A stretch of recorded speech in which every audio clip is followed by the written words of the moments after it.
Maybe just go. I don't know why we can go. I don't know. I think everything's muted right now.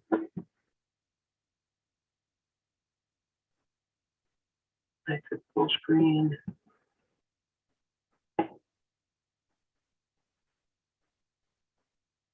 Yeah, I don't think anything's talking right now.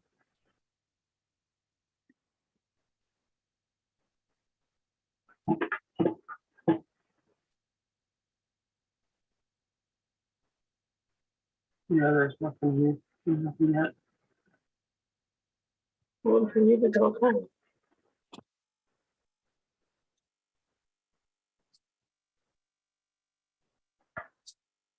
I think it's muted right now. I know what I'm saying, that they're going to keep it muted. That won't work for people that are joining.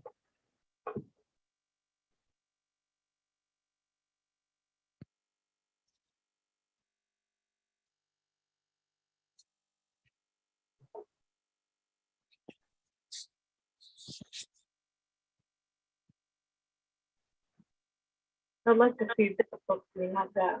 Yeah, I don't know. I would too.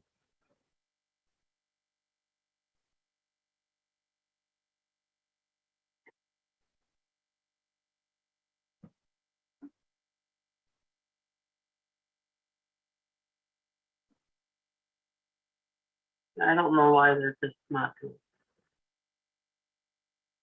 Oh, we can look at YouTube website. Welcome you all to the Middleton City Hall. And I'm going to call the meeting of Middleton Plan Commission for March 28th, 2023 to order. And the first item is the roll call. Mark or Daphne? Sure. Mayor Breyer, Here. Commissioner Bruce. Here. Commissioner Erdman Hermans. Here. Commissioner Harp. Here. Commissioner Alder Dan Ramsey. Here. Commissioner Slavish. Here. 6 present and Commissioner John Schaefer is absent. Did you know about that? Yeah, he mentioned that at the last meeting. Okay, all right. Okay, so the next is the public hearing. And we will start with the first public hearing at 7 o'clock. It's rezoning from R3A, which is the high density residential, to Planned Development District General Implementation Plan PDDGIP, Middleton Shores Redevelopment, 6150 Century Avenue. And I'll give a little introduction. If that's okay. Yes, Okay. yes. Mark is Mayor. going to give you the introduction, then, okay, go ahead So and do that first. thank you, Mayor. This hearing pertains to an application by Corbin Associates Architects on behalf of Middleton Shores Apartments LLC for a zoning map amendment to rezone the 8.8 acre property from R3A High Density Residential to Planned Development District GIP, General Implementation Plan. The purpose of the proposed rezoning is to subdivide the property into 3 lots and replace an existing 2-story building near the southwestern corner of the property with a 7-story multifamily building, including structured parking. I want to emphasize that the rezoning pertains to the entire property, but the GIP that's been submitted only describes the first of what the owner envisions to be a 2-phase redevelopment. The owner is planning to replace the 20-unit 2-story building with 1 7-story building, as I mentioned, containing up to 110 dwelling units and 2 levels of structured parking. And Mayor, if that's okay with you, the owners were going to give a short introduction to the Sure, project so that everybody here absolutely. has the same information to which Yep, to yep, address the yep. commission. So Anna, I think you were going first and then, okay, yep, please. That's the original. Hi, everybody. Thank you all for coming. I'm Anna from Middleton Shores Apartments, and I'm one of the 3 developers working on this project, along with my mother, Sue, and my Aunt Tammy. My grandfather purchased Middleton Shores in the 80s, and we've been family owned and managed for decades. I'm sure a lot of you are familiar with our site and our original buildings that were built in the 60s. They're not ADA compliant. They're having issues that we can't fix or are just too expensive to fix. So it's time to look towards the future. We looked at a number of site plans for Middleton Shores, and we decided to do this project in phases in order to help with the disbursement of our tenants and so we could move our playground. And we decided to go taller with this project so we could keep green space while keeping with existing density for comparable projects. My head of maintenance and project supervisor mentioned Corbin Associates out of Milwaukee was doing some really interesting stuff with timber frame construction and renewable building materials. So we went down to see their project, and it was the most beautiful building we had ever seen. We were absolutely thrilled that they were willing to work with us and that we could bring award-winning architects to the city of Middleton. Kathleen is here today to speak a little bit about our project.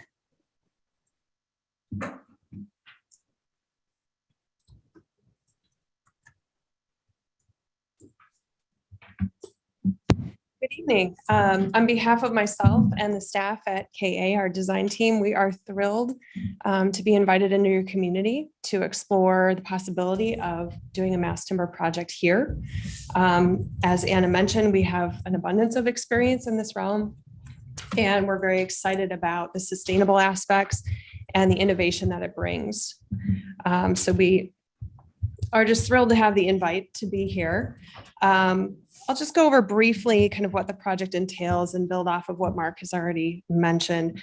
We were called in to look at replacing, at this point, one building that's sort of at end of life, along with some surface parking on the northwest corner, or I'm sorry, southwest corner of the existing Middleton Shores property. Again, it's at end of life, and the idea was to really come in with a new product that demonstrates best practices across the housing market currently, and as well, just best practices with construction in the age that we're in.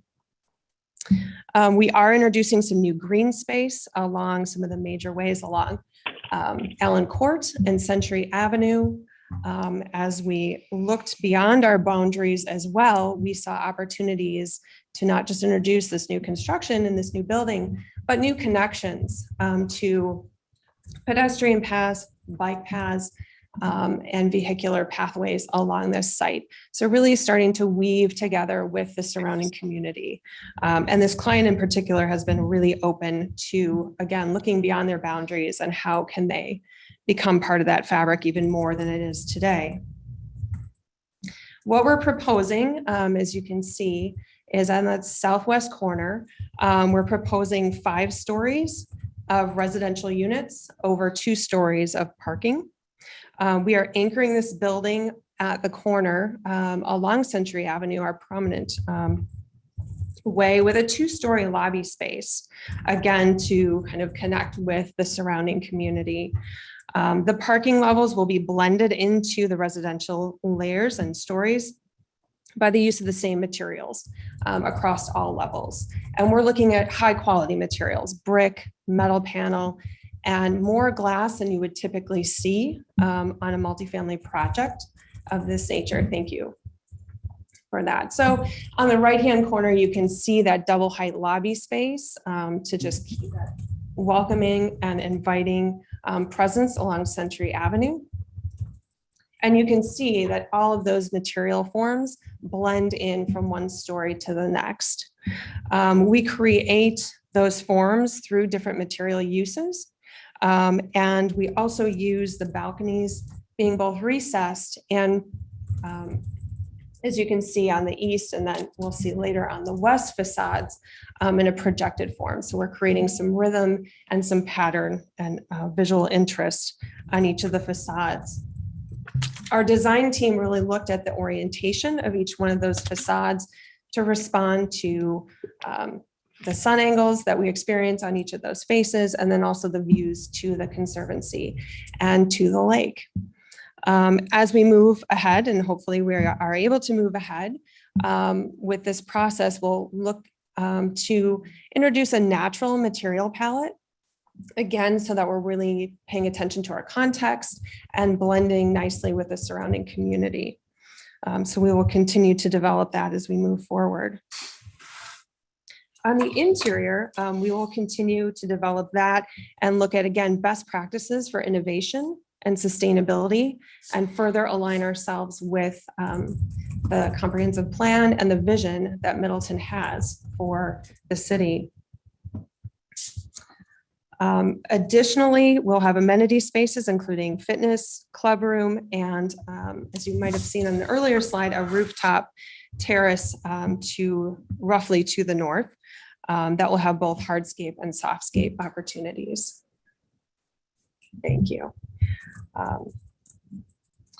All in all, we feel like this site is a great site for introducing a bit more density because it is so well connected to not only just its immediate context, but all the transportation forms available to getting to downtown Middleton and to downtown Madison.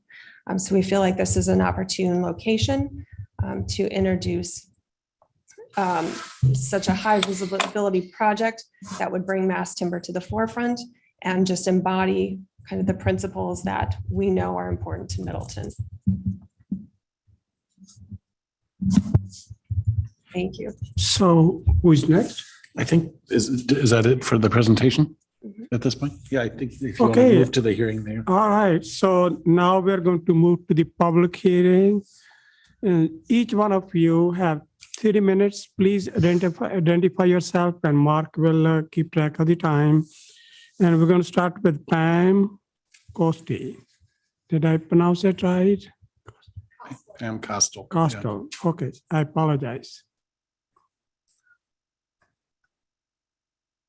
And thank you for the opportunity to speak. And I did submit written comments earlier, and part of the Yeah. reason I wanted to speak was I had indicated that we had not met with the owners. I'm a resident at Harbor Village Condominiums, which is just a little bit east of the planned project. And I wanted to correct that letter because I did have the opportunity to meet with Susan and Anna and had a wonderful conversation. And I really understand their excitement for the project. And I think that they really took a lot of time and spoke with us. So I wanted to correct that and make sure that you were aware of it. However, as a resident in that area, I still am not comfortable with the 7 stories. And for a couple of reasons that I have for that is, first, all of the safety concerns for the intersection. And every meeting that I've met with, communications that I've had with both city elected officials, staff, neighbors, that intersection is a huge safety concern. And any approval of this project must require a commitment from the city to make sure that they include addressing that intersection. But along with the 7 stories is the concern when I was walking today at Highland, at the corner of Highland, you look down and almost all of the housing to the south is single family housing, and 7 stories is just really going to tower over this housing in this area. So while I really appreciate and like and can understand the excitement of this project, the 7 stories just seems a little bit too tall, and the safety concerns, whether you are a pedestrian, bicyclist, or vehicle, you have to come out to Century unless you're going into the Conservancy to access this. And while statistically, a vehicle is not necessarily, the number of vehicles we're talking about is not an issue, I don't want to be that statistics. Yesterday, I came within this close of being hit at that intersection. So thank you for listening. Thank you, Pam. So the next one is Iris Jacobson. And Mayor, I do want to mention there are some people on the Zoom. So if anyone on the Zoom or on the call can raise their hand if they would like to speak as well, we will get to you after everyone in person here has spoken. Thank you, Deb. Hi, Iris. thank you. I wanted to share that Please I go ahead and just for the record, just your name and address. My Sure. name is Iris Jacobson. Yes, My address yes. is 2919 Marina Drive. Thank you. So I live currently right off the side of the lane that Sue and her family own and operate. I also did have an opportunity to meet with Sue, and she's a very lovely neighbor for us. And I wanted to make sure we said that. But I too oppose the 7 stories, that high of a structure in our neighborhood. I moved to Middleton 4 years ago, and I chose Middleton because of the good neighbor feel. I actually experienced good neighbors. I have excellent neighbors, and you'll hear from some of them today. And I also moved to Middleton because I can have access to the big city, right? So I'm not opposed to tall buildings. But what I do want to reiterate is the height of that building in this type of neighborhood. As I drive around Middleton, yes, we're expanding. Middleton's expanding and needs more housing. I understand that. I just think that much in that neighborhood where there are many family homes is a lot. And I've seen on 2 occasions, pedestrians almost hit on that corner because of the traffic situation and the disobedience of where to stop before you go and make a right on a red light and all that stuff.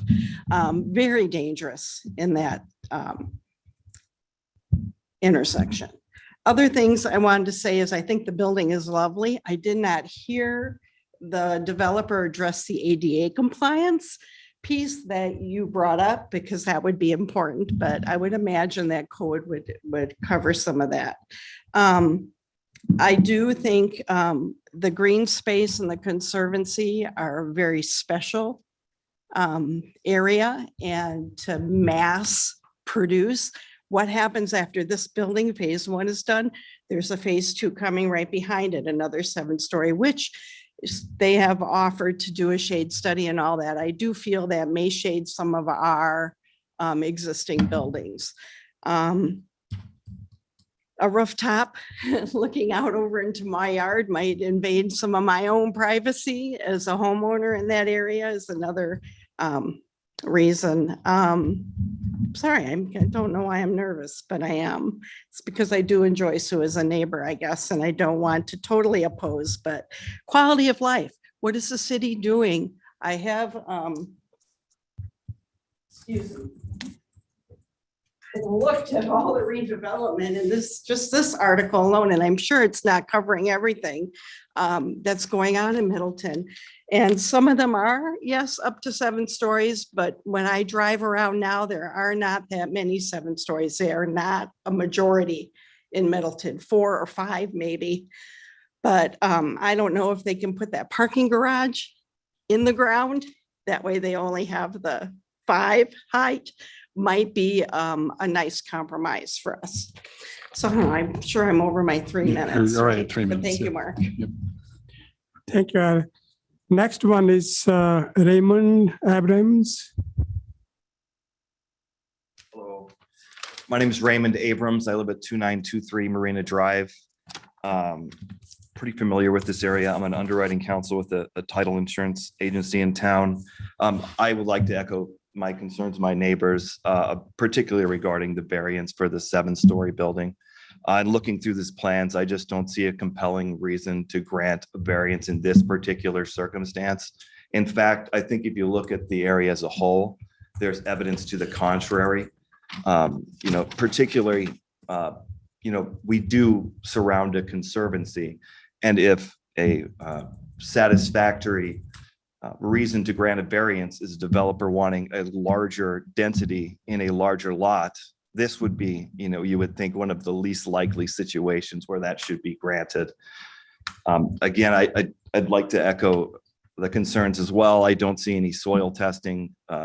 It seems that the other developments noted in the plans all have underground parking. I'm not sure whether that was taken into consideration. And I would note that they are much smaller lots as well, which would mean their density would increase.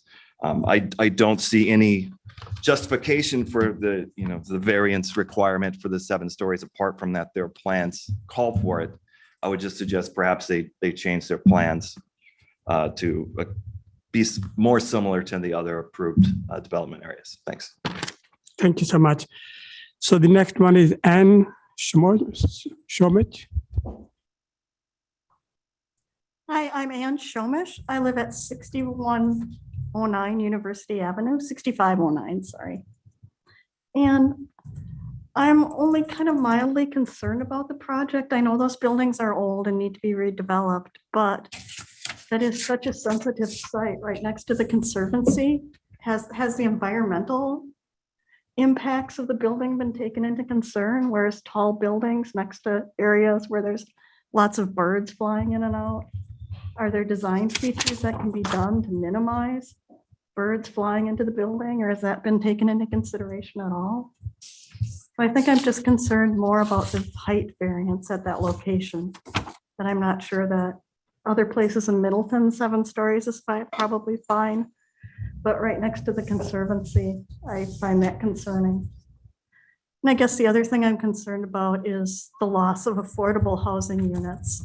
As we redevelop all these older properties, we're losing lots of properties that are really affordable, and they're becoming unaffordable for the average person. And I think that's my concerns. Thank you. Thank you so much. So the next one is Teresa Correa. Hi, Teresa Carrera. I live at 2923 Marina Drive. I would like to put on the record that Sue and her daughter Anna are amazing. They are actually really helpful, really concerned neighbors, and do go out of their way to provide assistance. In terms of like safety concerns, not really related to this project, just so everybody knows what kind of people they are. We did have an incident last summer where somebody was on our camera who, by all intent and nature of the video, seemed like they wanted to try to come into my home. They are seen on the camera running across to their apartments, but Sue and her daughter both reached out to me and brought me over to talk through it. They offered to talk to the residents to see if they recognize this person, if I could blow up the image, all of that kind of stuff. So I really do appreciate them as neighbors. I concur with the general statement that those buildings are horrible. Like there's no way to go about it. If you walk up close to them, you can see them deteriorating before your eyes. That said, I also concur, and I've already shared with Sue, that, 7 stories seems aggressive, especially if there is no evidence to point out that they can't excavate, though I'm sure it might incur additional fees. I'm not going to pretend to know what that looks like. But again, in similar feelings with my neighbors and feelings that I've shared with Sue directly, I do feel that it is an infringement on our privacy and the very reason that we bought our home, right? So we bought our home for the view of the backyard, not so we could sit in our hammock outside and see 3 or 4 stories of bright lights and other people. So I would like that to be taken into consideration. Again, just want to reiterate, I feel like it is going to be a huge win if the excavation of the parking is, if it's doable, right? At the end of the day, everybody gets what they want. They get a shorter building, they get to preserve wildlife, they get less light. I don't want to say pollution, but I don't know what else to say besides pollution. And the infrastructure is already horrible. Not just the one intersection, but anybody trying to take a left-hand turn going east on Century, it's a nightmare. And with the recent, project of the pedestrian bridge, it's only made it like more noisy and has increased traffic from the folks in Wanakee trying to get back and forth to the boat line. So am I at time? You're at time, basically. Okay. Okay. Thank you. Thank you, Teresa. The next one is Chris Melgard. Hi, my name is Chris Melgard. I live at 2927 Marina Drive. And I would also like to express my appreciation for Anna and Sue for dropping off a note and sharing information and meeting with me about the plans. And I do think it's an amazingly beautiful building. But my concerns are, I guess, the height of the building. And so I was sitting in my car, reading a little bit about the zoning in Middleton and understanding that the R3A was just because is the code that's given just because it was built before 1984. And that with the current zoning, they could go up to 5 stories so that that we they wouldn't need a variance if the building was only 5 stories tall. So I guess, my concern is just the addition of, if it's 110 units, that's a lot more cars and people and children and things, out there waiting for the bus and all those things in that neighborhood. And I think it's just a little more than that one particular block can take, especially since it's the first phase of the development, and there'll be more. And I guess, the idea of a rooftop garden is wonderful for the people that live there, but yes, I don't really want people peering over into my yard. So that's a concern for me, is the privacy.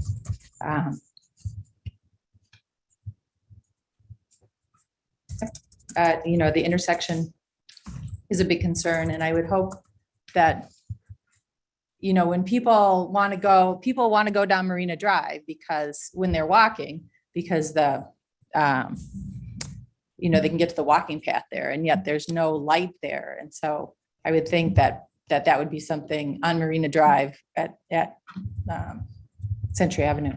That might be something that would be considered, even though it's right next to another light, just because it would allow people to cross there, no matter what size building, as I do agree that the current buildings do need to be replaced.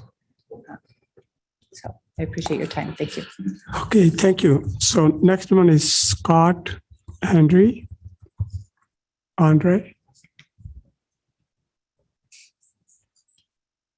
Yes, thank you. Okay, I'm here as a representative for Century Harbor Homeowners Association. And we are located right on the corner of Allen Boulevard and Century Avenue. I don't know, I'm sure a lot of you are aware of it, but we have another apartment project that's actually being constructed on one side of our property, on the east side of the property.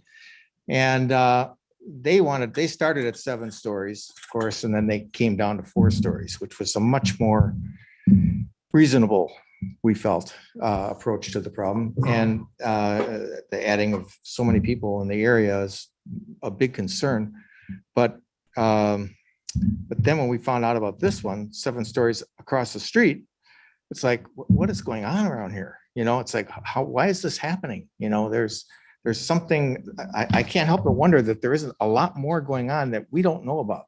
These builders and the people who are putting all these buildings up must know something that we don't know, but they're not telling us. That's scary. I don't know I have some theories about it, but I'm not going to go into it here. But anyhow, we did a survey of all of our owners to find out how they really felt about it. We wanted to somehow bring some sort of a representation to you, so at least you could get a feel for what most of our owners are thinking. So we had 24 people who actually submitted comments for the survey. Of those 20 of them expressed concerns about the proposed rezoning. 19 of those comments had to do basically with traffic and pedestrian safety. And I'll just read through here what we've written down. A large majority of the owners who responded to our survey were concerned about traffic congestion and how a new larger building will contribute to it. The existing traffic on Century Avenue and Allen Boulevard makes it difficult to turn out from small feeder roads like Lake Street and Dewey Court. There are very few crosswalks. That's a big problem.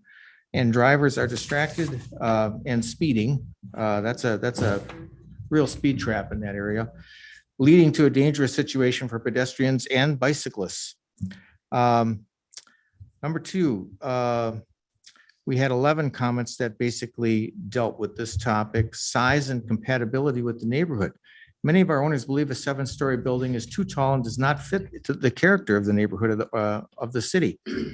I'm just going to restate that a little bit. Scott, you have 30 seconds left. Okay. 6 comments dealt with density and pace of development. Okay, that's the biggest problem we see, is that there's just too many people coming into this small area. And then supposedly we've got other buildings that are proposed on the same property that are going to go, another 124 times 3 more. I mean, this is this is going to be, I don't know how we're going to support all this.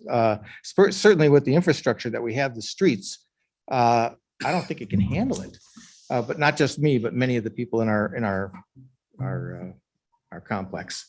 So, okay, I guess that's probably the main thing. Oh, the other thing was, do we know if an impact study has been done that can actually justify the number of units that are actually being proposed? You know, has anybody done any kind of a impact study or a justification for all these units in such a small area? What is that going to do to the area? Well, that would come later. So, okay, so Okay. your time is up. So Thank you. thank you. Okay, so the next one is Sarah Barron.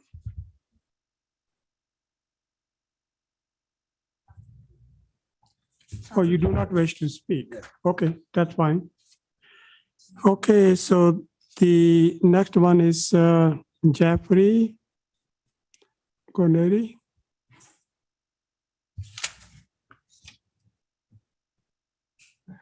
Yes, thank you. I want to, so my name is Jeffrey Charles Guarneri. I live at 2903 Marina Drive, and I want to declare my firm opposition to this plan.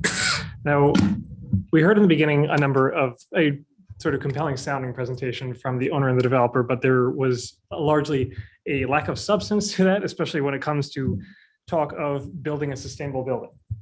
Building a building of that size causes considerable environmental harm. And if you're building with sustainable materials, at best you are breaking even, and at worst you are causing extreme damage to a vital preserve.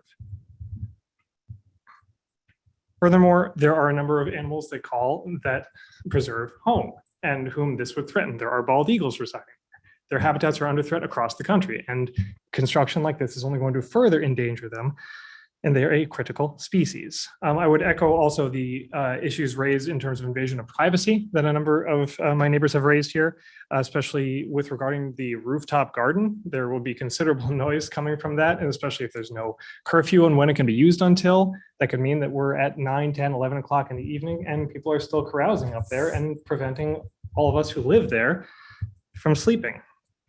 I would also mention, this might sound like hyperbole, but a building like that can literally blot out the sun for smaller structures such as ours. And that is entirely unacceptable. I will also say, as someone who is an expectant father, I have a child on the way. She will be born in August.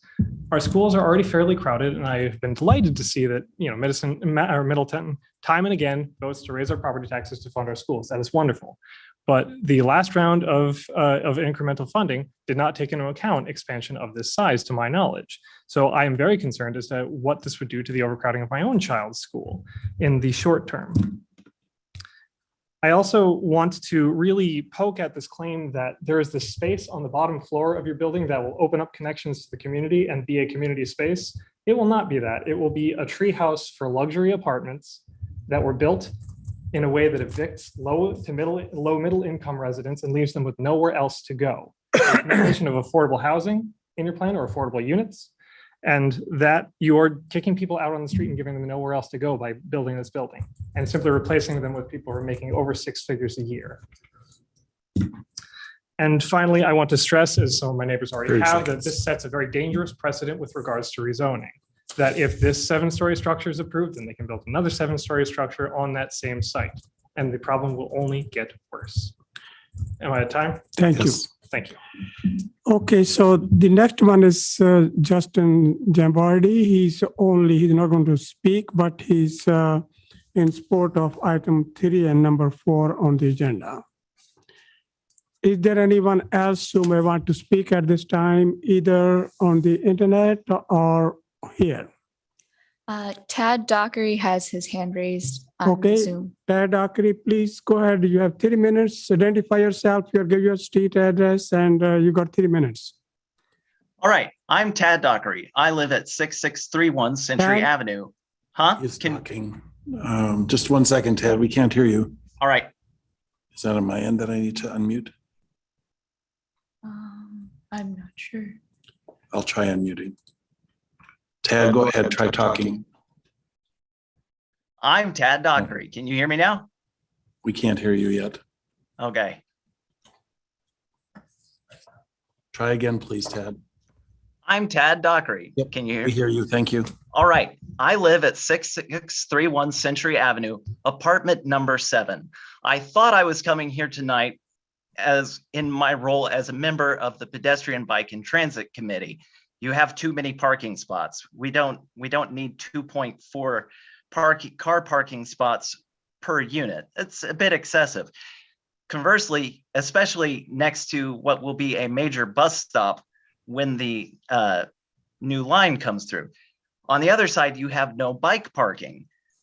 This is a bit silly. You're right next to a major bike route in our city. So you should really, it'll trust me, by the time you're building, it'll be a worthwhile amenity.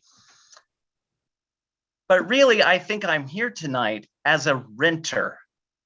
When I hear my neighbors come up and oppose these kinds of projects, I do not feel like the city is a good neighbor city. When I hear the 50% of people who own 50% of the land come up repeatedly and explain why those of us, the 50% of us who live on the 10% of the land, do not get to densify our land and have more housing and better housing, I get upset.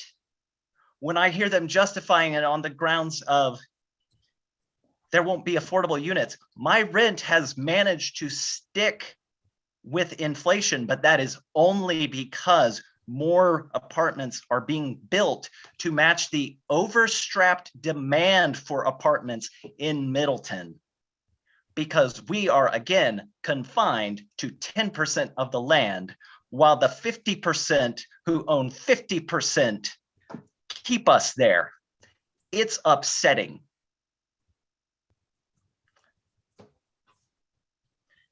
That is all I have to say. Thank you. Thank you, Ted. I appreciate that. Anyone else on the internet who may want to speak at this time? Catherine Kurtz has her hand raised. Catherine, please go ahead. Hello, can you hear me? Yes. All right. Hello, my name is Catherine Kurtz, and I live at 3107 Harbor Village Road, apartment 2. While I appreciate the focus on improving the current state and updates for the corner where this project is proposed, I too oppose the 7-story building request. I think the presentation that we heard tonight hits on a really key note: density increase. This area has seen an increase of 3 different development properties within the past few years. Density is becoming an increasing issue for pedestrians, bikes, and vehicles along Century Ave.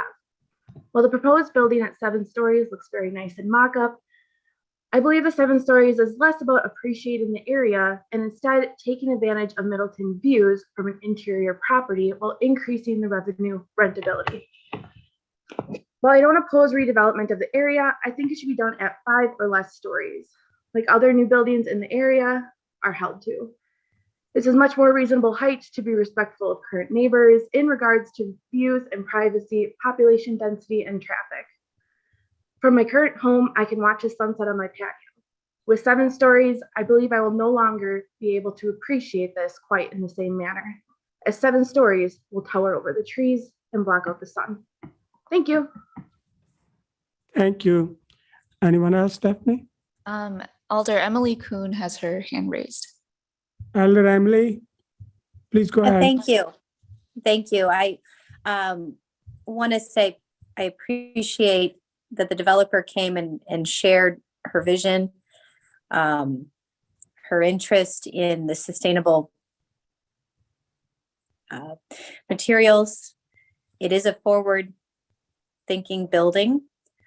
And I appreciate that neighbors have come out and residents have come out to share their concerns, for which I've been receiving those same concerns. I want to clarify, a clarifying question, but before I do that, I want to help remind our residents that Century and Allen are county roads. It is challenging to get traffic slowing measures because of that. I have worked with our county supervisor, and I'm not trying to defend myself here. But in saying that, as the city is interested in managing that traffic. I want to make sure that we are not asking the city to make promises to fix them. I want them fixed. I would like to cross to CVS myself. It is dangerous. I know that.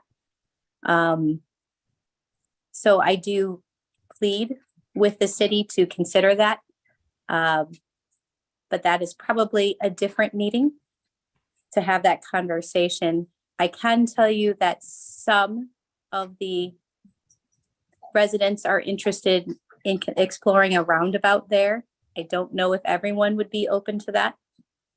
I also know that the pedestrian crossings is something people have been asking for over 5 years, especially our harbor condo friends.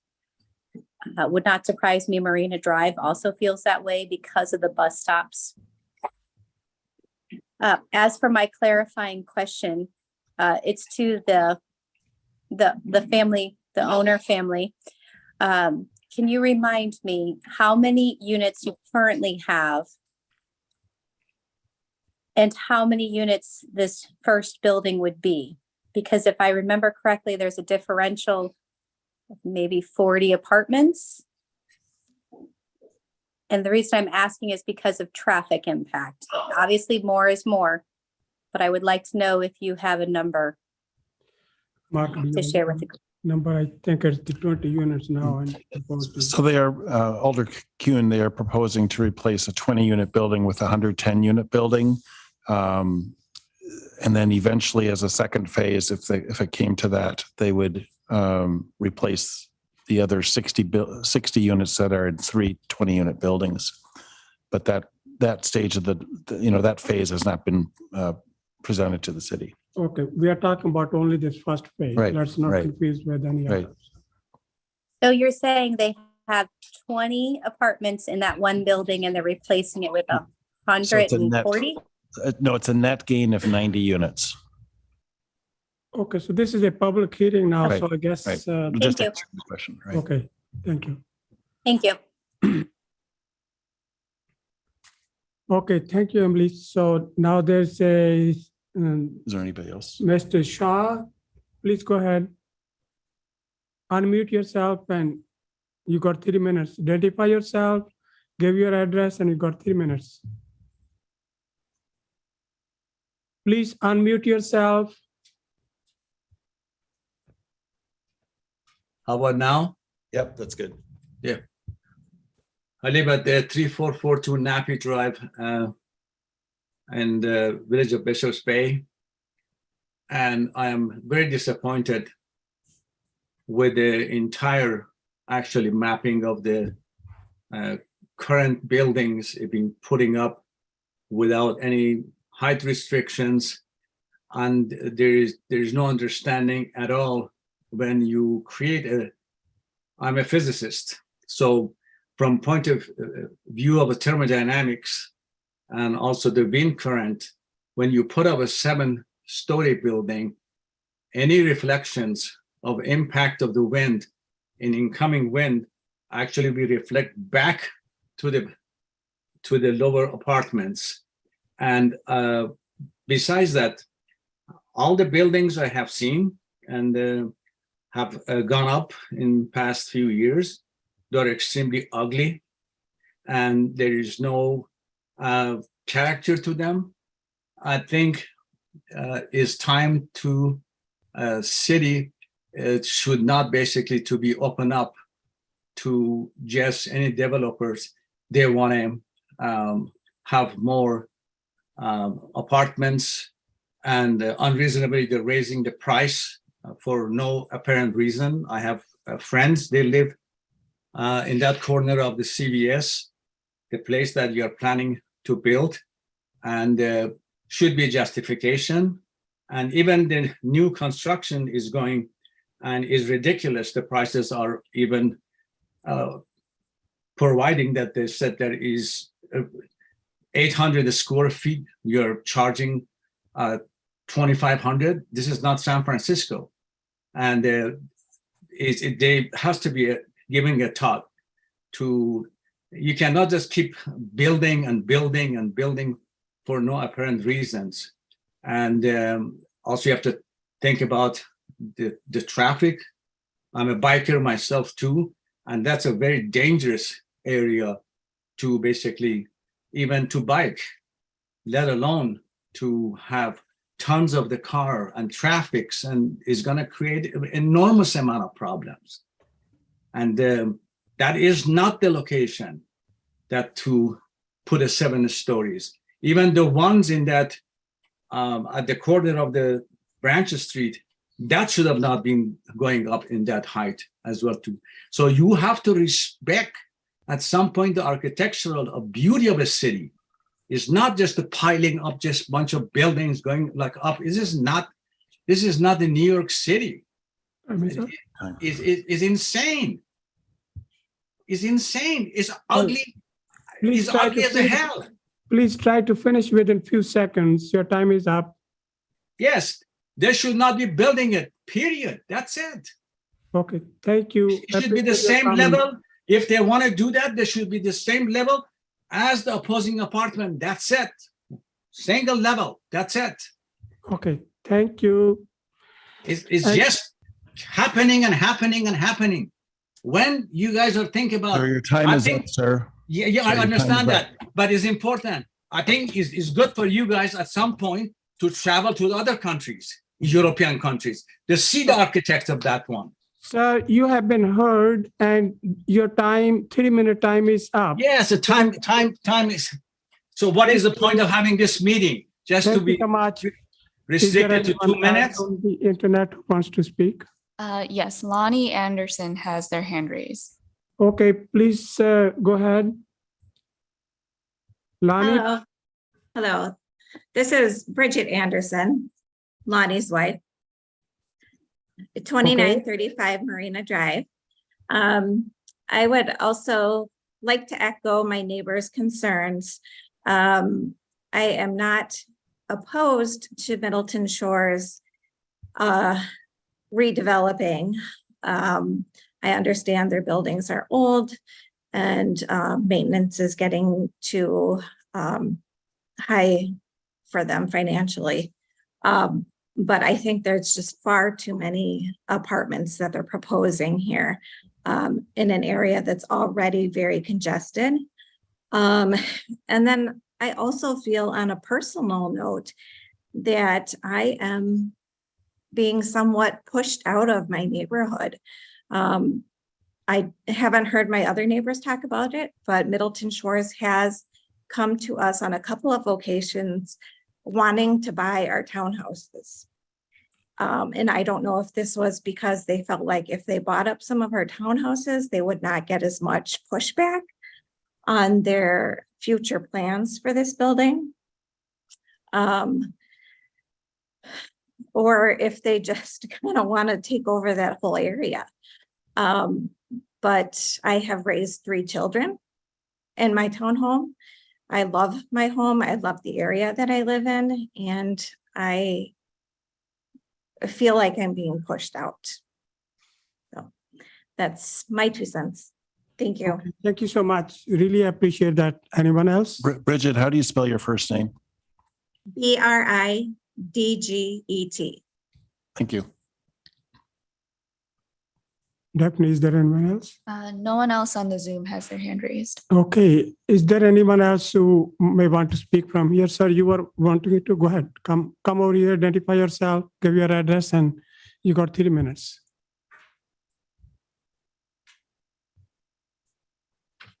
Hello, my name is Bob Broad. I live at 3326 Valley Creek Circle, which is about a quarter of a mile from the property in question. I think that a 7-story building here would set a terrible precedent for residential buildings in this part of Middleton. I think that 7-story buildings are more appropriate for the commercial industrial area west of the Beltline. And I'm concerned that this 7-story building would be the beginning of a canyon along Century Avenue, which would permanently block sunlight to part of the conservancy and which would effectively be a death trap to migrating birds. And I feel that generally speaking, we don't need to emulate Madison when it comes to residential buildings. And I'm concerned that the 7-story building would be the beginning of that. And I also feel that we don't need to change the rules, the city's rules, to accommodate a developer's desire for profit. Thanks. Thank you. Is there anyone else who may want, please go ahead, identify yourself, give your address, you got 3 minutes. Hi, my name is Dawn LaFond. I live at 2943 Marina Drive, and I'll be brief. I was initially kind of on the fence about supporting this development, but after writing down and learning what all of my neighbors have to say, I am in strong opposition. So there's just so many reasons why, and I agree that yes, it should be rebuilt in some way, but definitely not as tall as they're proposing. So thank you. Okay, thank you. How do you spell your last name, Dawn? LAFOND. LAFOND. Okay, thank you. Is the F capitalized? Yes. Okay, is there anyone else who may want to speak either here or on the internet? Anyone who may want to speak anywhere?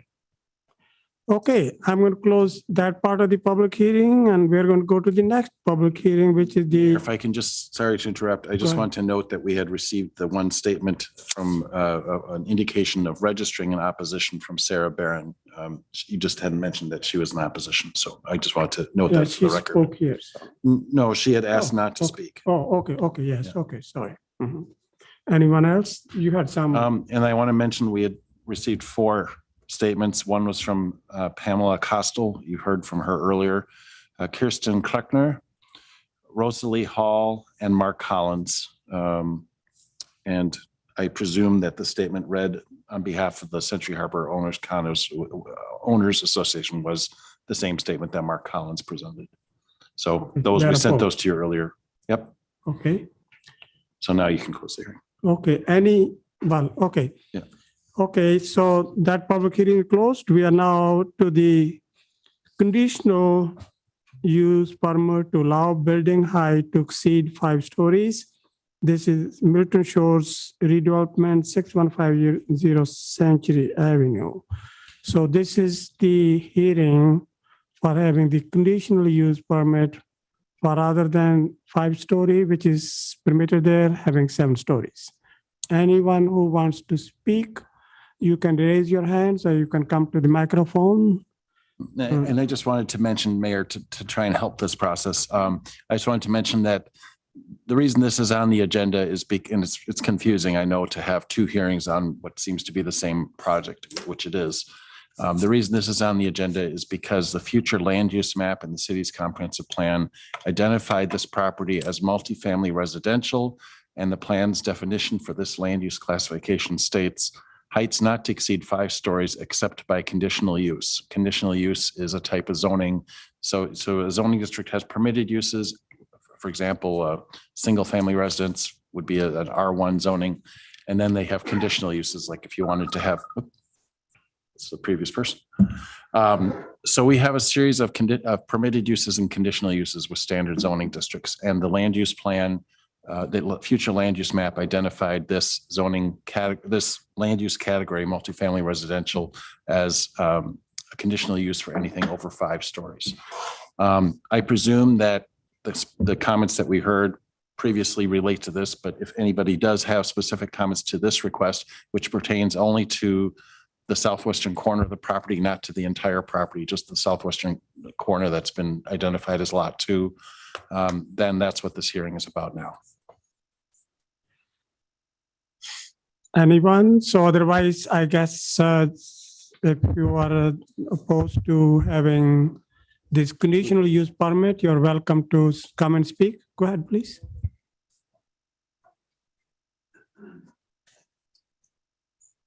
I'm Scott Andre again for CHOA, Century Harbor Owners Association.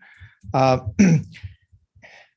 problem with this rezoning thing is you know, as a city, we've decided what was a reasonable height for a building, and then these builders come in here and they want to just change it. And why? Why are they doing this? They're doing this because they can make a profit. In other words, how do I want to say this? We made a decision as a city of what we want for our quality of life and what we can handle as people and what we can as a community and we move here because we like what we see here. And then somebody comes in here who has the idea that they can, hey, we're going to make a ton of money on this. Let's go. Why are they stopping at 7 anyway? Put in 9. You might even be able to see the lake from there. But that's what's going to happen. This type of thing is just it's getting out of hand. And we see everybody wants to change the zones. And why? What is this for? It's totally self-interest. And we got to stop this stuff. We got to start thinking a little bit more about our community and what is it? Why are we living here? If I would have known that Middleton was going to turn into the city of Madison, I would never have moved here. And I've had more issues with things that I never expected moving into Middleton than I mean, it's blowing my mind. And well, I guess that's just the way I feel about it right now. And I just wish that if there's a real good reason for doing something like this, fine, then give it to us. But I haven't heard one. Thank you, Scott. Okay, if there are no one, please go ahead.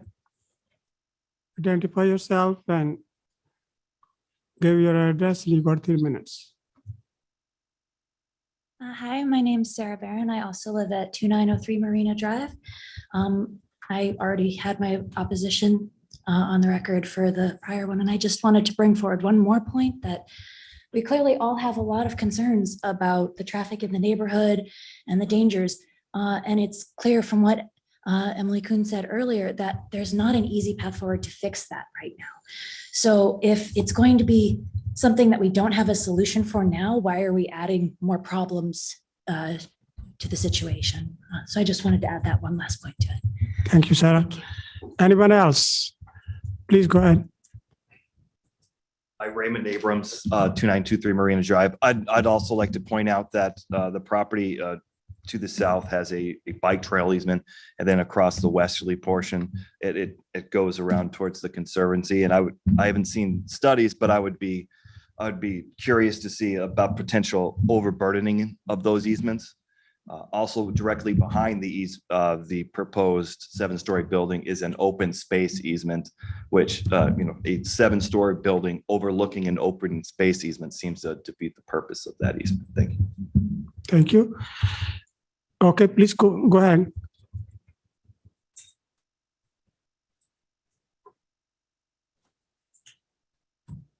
Hello, Jeffrey Guarneri, 2903 Marina Drive, coming up to voice my opposition to this as well for a number of reasons, many of which my neighbors have already mentioned. But to build on my partner's earlier comments about the county roads, if we approve this, we are creating a mix that the city cannot fix. And the city is approving something that then cannot clean up after, especially if we're dealing with inter-bureaucratic tussles or what have you, where the city's asking the county to work on this and the county can't help us with the roads there or refuses or drags their feet on it, then we end up with a big problem that the city can then do nothing about, but that the city has helped to usher in. And that is not something that I think we can move forward on, because otherwise we're just opening ourselves up to quite a bit of trouble later. I would also I'd like to echo some of the concerns mentioned about the environmental impact studies, and to build on what I said earlier, the water table is very high in Middleton. We all know that. And I think it's strange credulity to say that a 7-story structure would not be a problem on land that has an incredibly high water table. I don't see, especially if we're concerned about the repair costs and the issues that you are already facing, they're going to be worse if you have that much taller of a structure and that much more physical infrastructure built on top of land that cannot sustain it. So that's all in terms of my additions and clarifications. But again, I want to reiterate my firm opposition to this measure as well. Thank you. Anyone else on the internet or here in the chambers? Okay. And I'll just assume for the record, Mayor, that the comments that we had previously, I'll just have a note indicating that, that the comments for the previous hearing, I'll just make sure that they're listed here as well. Okay, sure. Okay, so this is the last call. If anybody wants to speak here or on the internet, otherwise, please go ahead. Hi, again, Teresa Carrera, 2923 Marina Drive. Just want to reiterate the conditional use permit essentially isn't really being used to provide housing. It's being used to provide 2 stories of covered above ground parking. And I think a fair win would be to explore options to excavate those 2 layers to bring it down to 5 instead of 7. Thank you. Okay, if there's no one else who want to speak, I'm going to close this part of the public hearing and we're going to go on to the approval of the minutes. So need a motion to approve the Plan Commission minutes of March 14th, 2023. Bruce will make motion to approve. Okay, I will go ahead and second it. Any questions or comments? Any questions or comments? Okay, all those in favor of the motion to approve the Plan Commission minutes of March 14th, 2023, say aye. Aye. Anyone opposed? Motion passes unanimously. We are on to the item number 1, rezoning from R3A, which is the high density residential, to Plan Development District General Implementation Plan, PDD GIP, Middleton Shores Redevelopment 6150 Century Avenue. Mark? Yes, you'll note in the staff report that we have recommended that your motion tonight be to postpone taking action on this rezoning application as well as the conditional use permit as the next item. We anticipated that there would be some questions and issues raised by the public and by the commissioners tonight to which you would want more information. So that's the basis for recommendation. In the staff report, we identified questions about the soils, the site suitability for the proposed structure, wanting to see a shadow study, which was mentioned by some of the residents. And obviously there's some other issues that were raised. So that's for that reason, we felt that it's appropriate to postpone action on the rezoning request. And we felt this was a good opportunity for the commission to still provide feedback to the applicant based on what you've heard tonight. Yeah, so I will go ahead and start. So I will, I guess, as Mark said, we do need to know about the soils, whether they will support 7 stories. It's, wet area. So would need to do some geotechnical studies. So, and then shading, the others have mentioned as well. But the third point which I have is the neighborhood meeting. I guess you have met with a lot of them, but meeting, I guess you met with the people on the Marina Drive. I don't know whether you had a meeting with the folks living in condos, but if you haven't, that would be important and good thing to do.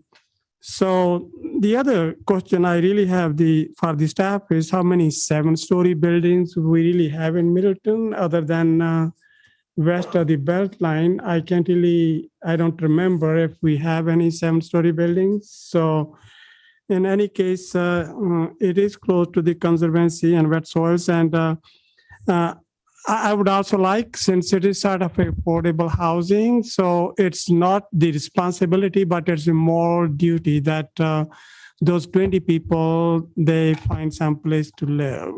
So I think that would be important. So those are some of my, I know it's not legal, but it's moral responsibility that we do something. Commissioners, please raise your hand. Randy is still thinking. To respond to your. Yeah, go ahead. Because we're able to. If that's. Yeah, go ahead. You can come to the microphone and respond. Sure.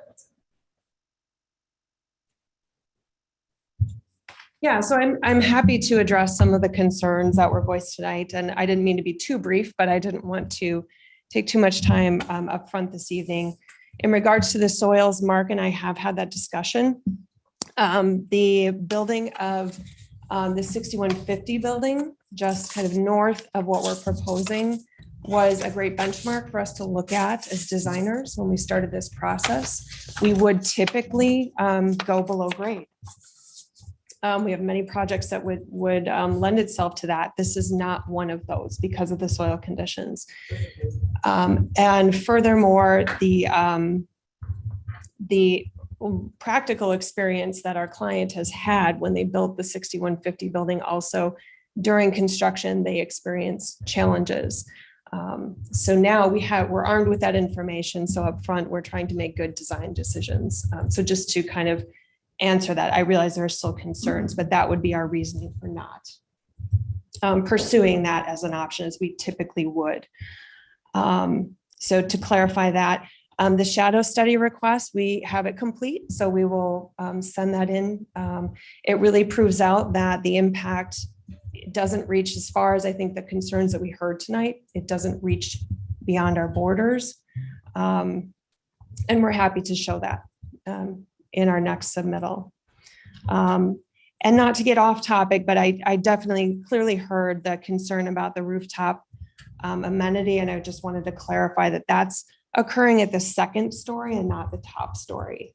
And it is enclosed on 3 sides by our development. So if that alleviates any concerns there. Bicycle parking, we are incorporating that indoors so that it is out of sight, but it is definitely part of the plan. And I think, Mark, you and I had talked about continuing the dialogue around the number of parking spots that align with the City of Middleton vision, as well as what we think this particular development needs so that it can contain its parking needs within its 4 walls. Okay, thank you. Any questions or comments from the commissioners? Randy? Sure, I'll make a few comments. First of all, I appreciate the developer reaching out to the community and engaging with them and getting some feedback. I also appreciate the fact that this developer's been in the community for decades, and I've seen the project. Actually, I may have been on the plan commission when the building in the 90s was built. I do remember that one coming forward. So I do appreciate that, and I think them being good stewards is an important feature. I think it's good for us to realize that Dane County as a whole is growing very rapidly. There's quite a bit of projected population growth. As Middleton is a part of the county, I think we have to do our share in accommodating that growth and doing it in a responsible manner. The city did put together their comprehensive plan that identified where they felt that growth would be appropriate along the transit corridors or the larger streets and bus routes. We are proposing to increase density in those locations because that has the least impact on the community as a whole. And it does it in the most environmentally friendly manner. We can accommodate new residents adjacent to high traffic areas. We don't have to bring them in from the outer edges of the city or the county. And so I think that's why we see redevelopment along the corridors. I think redevelopment of this site makes a lot of sense. I have some concerns about the 7 stories, and I have some concerns about the amount of parking that is proposed.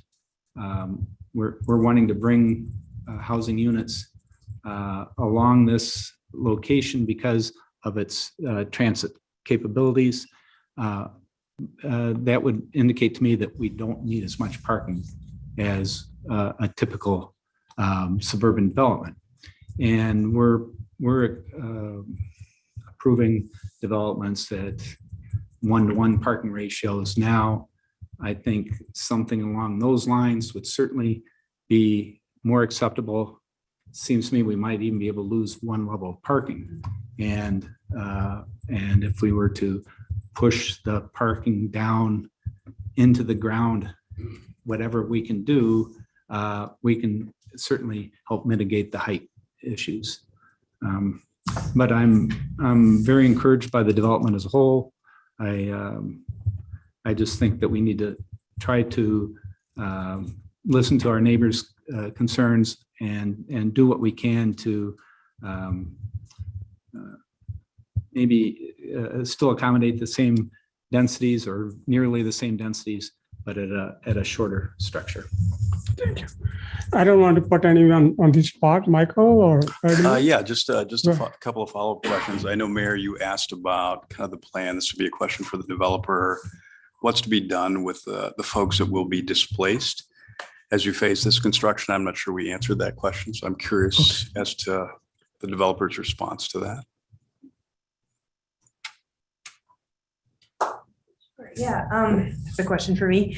We've been really concerned about that too. We've had a lot of really good long-term tenants, and it's sad that the buildings need to be replaced, because I've known a lot of them for a long time. I've worked for Middleton Shores for 13 years and I rented a lot of them their apartments, and it's their homes. So we've personally reached out to all of our long-term tenants and offered them the opportunity to relocate to either one of our other existing buildings or our 6150 building at Middleton Shores. We've also lowered the rent in the 6140 building compared to all of the other buildings to help give them money to move. We're doing it in multiple phases to help with that displacement of tenants because we understand they are people's homes. I think we've toyed with giving people maybe last month free or some money off their last month of rent when we decide when the project is actually going through to help them with new security deposits and finding new homes. So, and we've also been very upfront and forward with them about our plans to give them plenty of time. Yeah, and I think it's unfortunate because folks that will be displaced there will have nowhere else to go in Middleton. They may be able to go elsewhere because all the other affordable workforce housing that has been built here recently is full. I mean, again, I think it just speaks to the demand. So a question, given that this is a very large site, any consideration for incorporating any affordable workforce housing units within the larger development in subsequent phases? I'm a firm believer in NOAA housing, so naturally occurring affordable housing, which encourages developers to put their best foot forward and spend the most money that they can on beautiful buildings and good construction for Middleton. So I think the way you create more affordable housing is by creating more housing. Yeah, and I think it's unfortunately tough to do. I mean, wood structure, cross-laminated timber structure is beautiful, but they're more expensive.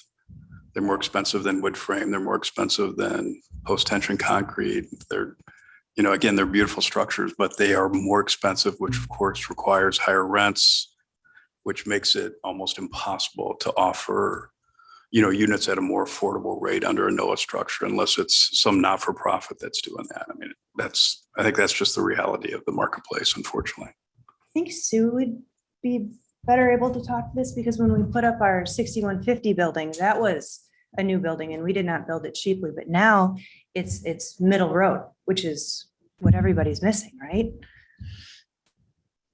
Hi, I'm Sue Case. I'm one of the developers for Middleton Shores. I don't think that this timber frame building is ever going to be an affordable housing building. We are making the units smaller. We're not doing like 1,400 square feet. I mean, for the 2 bedrooms.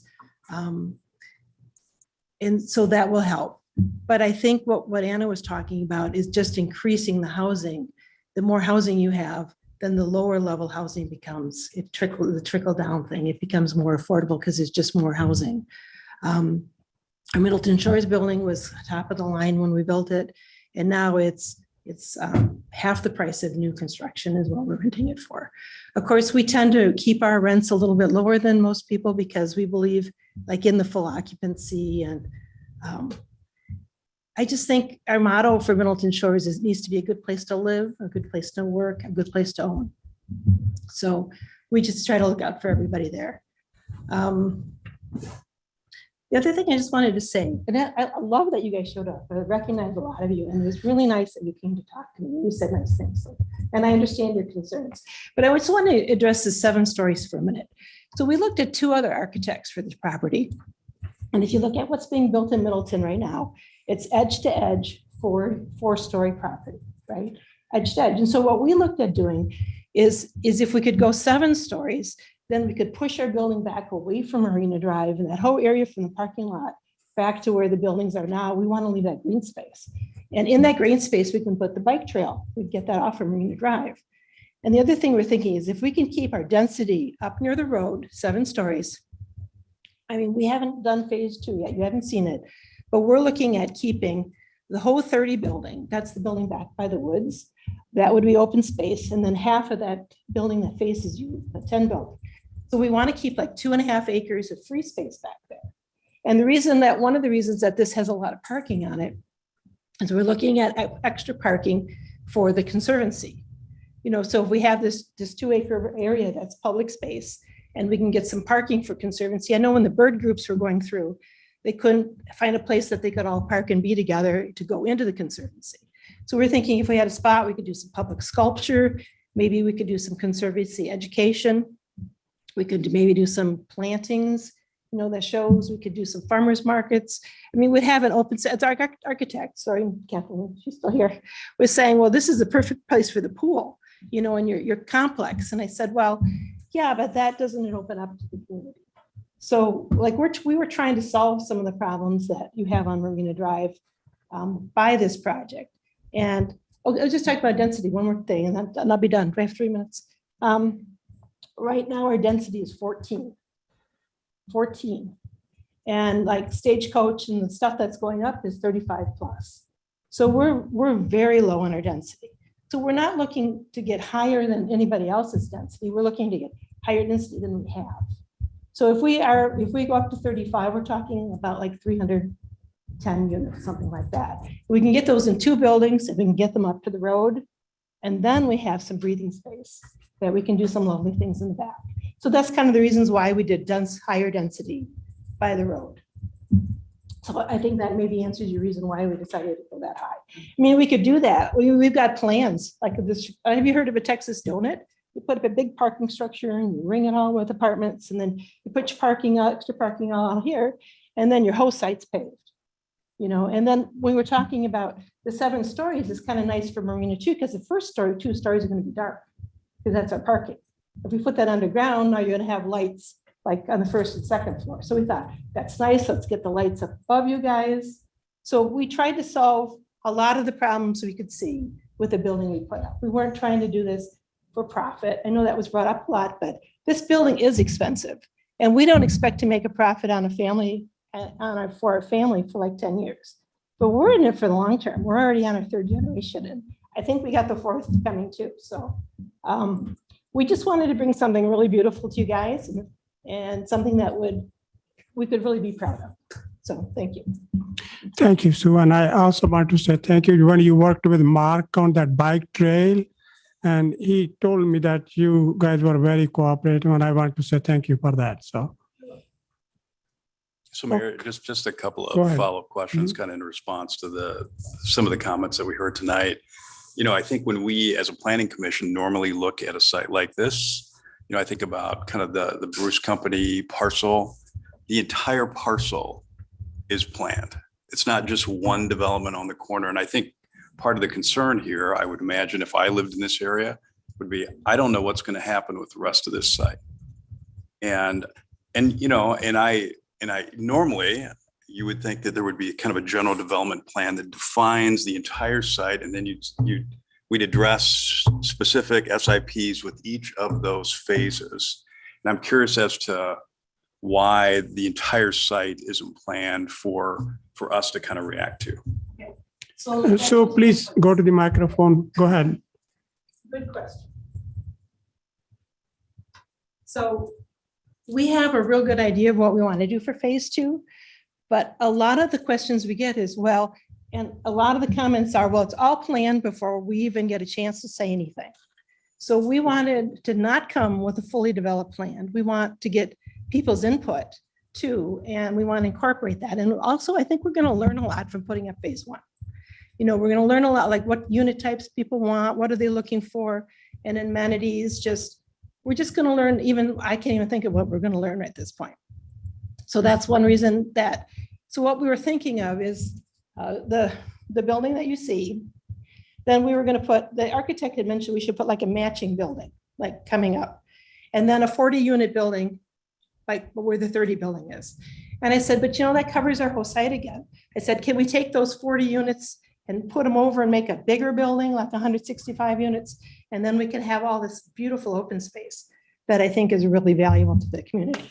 So, I mean, we can show you kind of what we have planned, but I didn't want it to be set in stone, like, well, you promised this and you promised that, because it's going to change. I think the concern though is that, whatever is approved in phase one will set a precedence for what happens potentially with the balance of the site, which raises greater concern and questions that, those that live in this area might have. And for us to make a decision as a planning commission so that we make sure that we're being consistent, not only across this site, but, in this area and across the city. I think you're exactly right, and I think we should do that. We were, like, when we talked to Kathleen, the question was, how much do we show you, at a time? And I think you're right. Now that we've heard concerns, we'll show you what we're planning because we think it's beautiful. So I don't know how we do that, Mark. We'll figure that out. But yeah, we'll show you what we got planned. And that's a great point. The transparency is very important. Transparency leads to trust. So in this case, what you have shown, Sue, is that you will have a 2.5 acre back there, which will be like a green space. That's simply awesome. So, but we didn't really, I went through all of these papers, but I didn't have any idea that was a plan as well. So I think everybody on the commission would like, and even the people who are living there, that, that there will be a lot more space for the community and people to use. I actually have shared that with most of the people that came up and. Oh, okay. and talked, Well, and Mark has seen it. So it was really, we really didn't know like how much to show at this point, but we should have probably showed it all, and we're happy to do that. Yeah, it's very important to be transparent and upfront because like Mike Slavish said that, the Bruce's company, that plan has been almost going over almost 3 years. And, they have a whole thing laid out and nothing is done there yet. So it just, at least they know what's the overall picture. So in your mind and your, architecture knows what the plan is, but it's good to just share. It's not set in stone. It is just, what is your vision? So, Perfect. yes. So because like one of my big concerns is like the 30 building, behind it has parking that goes right up to the Conservancy, and it's at a real steep slope, and we have to salt it, for liability and to keep the cars from slipping, and that just gets washed right in the Conservancy. And so one of my big dreams was to take that building down and not put anything there, keep the buffer between the Conservancy and our buildings. yeah, even when I was looking at it, I said, well, there are 5 buildings here. Are there going to be 5 other 7-story buildings? thinking So, but you did say that not, and that's a good thing. So I think vision and upfront transparency. Yeah. Michael, you have more? Which vision we've got, so we'll Yes, show it to you. yes, absolutely. Thank you. No, I'll let the other commissioners ask. Okay. Alderman Herman? Sure, I'll go. So what really struck me as I was listening and taking notes was how in a time period where everybody knew they only had 3 minutes to talk, they dedicated the first 30 seconds to saying what good neighbors the developers are. And that really stuck with me. Even in the fact that we don't see your total general plan, it gives me a sense of trust. And that's really important. So it's also really unique that the people that own the site are redeveloping it. You have a sense of the Conservancy, the neighbors, the situation with the traffic, and you've actively tried to solve that ahead of time. And you're committed to an iterative process instead of a waterfall plan where you're not planning everything and you're going to have to follow it step by step to get it done in a certain time. You're thinking, let's see how this goes and we can change it so that we're doing the best practice. And I appreciate that thought process. And I think maybe that speaks to the fact that we've got 3 women as developers for the first time before me, at least. I don't know if it's happened in the past, but I think it's a wonderful change to have a different kind of perspective coming into a redevelopment of an area that is highly connected and right before some density infill. I didn't notice on the comprehensive plan, Daphne, maybe I'm wrong. I didn't see any planned units here on our infill or anticipated housing for the next 10 to 2050. Right. So last time we had that presentation from CARPC, and they identify, Allen Boulevard as, one of our like more minor hub areas where, we have, a lot of transit and possible, business, employment and, housing, located around here. But I don't think they have, exactly how many units that they're anticipating. We just have this as like a kind of a major corridor where we expect to have, a lot of employment and housing located here. Yeah. I appreciate the fact that it's actually close to one of the two only pharmacies in Middleton. There's a hardware store, there's a Mexican grocery store, there's some fast food, there's bus stops. For the very small amount of concentrated development we have, this is actually a good location to bring people in that wouldn't need to drive. So I think this is all positives, and I definitely have the same concern. Again, looking at the comprehensive plan, this was definitely in the red zone for soil basement issues, the ability to support large structures. So I'm very curious to see the soil report. I think a traffic impact report would be interesting as well. That seems like it's the number 2 concern for everybody. And yeah, it doesn't look like an easy fix. So that certainly has me concerned as well. So what is the reasoning behind a 5-story cap on this type of zoning? Does anybody have an answer for that? Or is it just? Well, the 5-story, first of all, the zoning for the property does not allow a building that's even 5 stories, today's zoning, but that zoning is is 40 years old. And actually the zoning, the building itself was 1960s, right? So it's almost 60 years old. So we are in the process, we adopted a new comprehensive plan as a city last year. It identified this area as a good general area for redevelopment because of the services and access to transportation options. And the multifamily classification identifies buildings up to 5 stories. And then if there's a desire to go taller, that should go through this conditional use process, as I mentioned earlier. We have not yet updated the city's zoning ordinance. We are in the process of doing that. We are almost done with the draft. That zoning ordinance overhaul is going to lead to every property in the city being rezoned. And I would anticipate that we will be rezoning this property, even if it doesn't get rezoned to PDD, it would get rezoned to to allow 5 stories to be consistent with the comprehensive plan. So that would be a permitted use by right with 2 stories as a conditional use. So that is something that was adopted with our comprehensive plan last year, as I mentioned. It is possible to change the comprehensive plan, the future land use map, by doing a comprehensive plan amendment. So the comprehensive plan is not a static document. It's something that evolves and reflects the will of the community as expressed by the elected officials. So that's the best I can answer in terms of where the 5-story cap idea comes from. So it seems like in the past, we've tended to make decisions based on the height of buildings to be considerate of neighbors and these shadow studies. So that will be in the next iteration that comes before us for the GIP, or?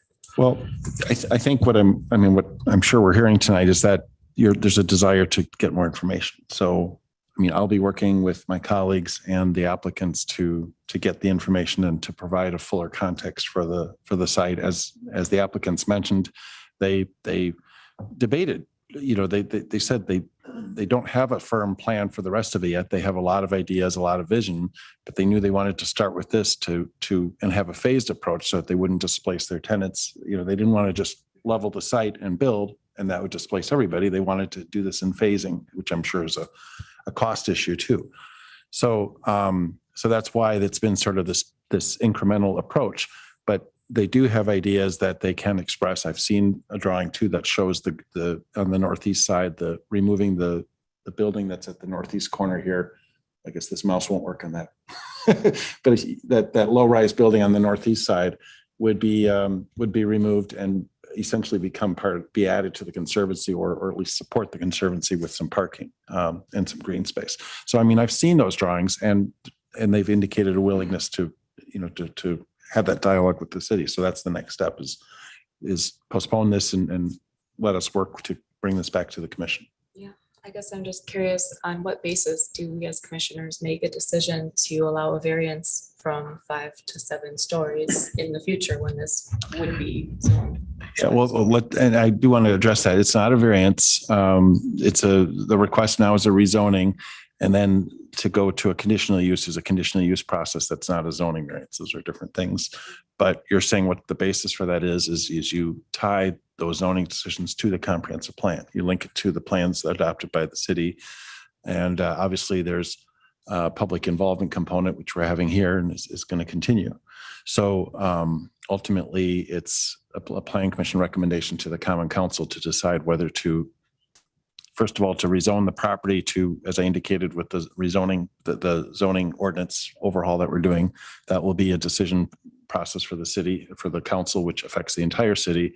But then for this specific property, if they go to this planned development district route before that rezoning happens, then that decision is made based on the comprehensive plan and public input.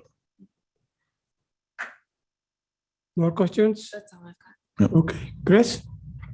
I don't think I have too much other to add and just say that it looks like a really good project and I look forward to getting the rest of the information, seeing what the next phase looks like and look forward to working with the developers on it.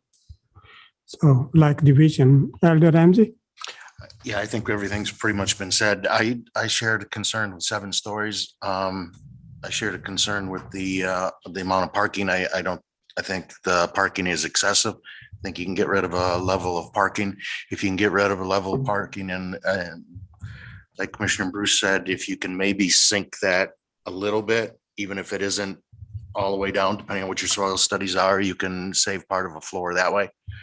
I also agree with Commissioner Slavish that we really need to see kind of an overall, in order for us to do a GIP, it would be nice to see an overall view of what is the density going to be like when this project is completed, where the property is going to sit. So we have, most of the time, that's what we get.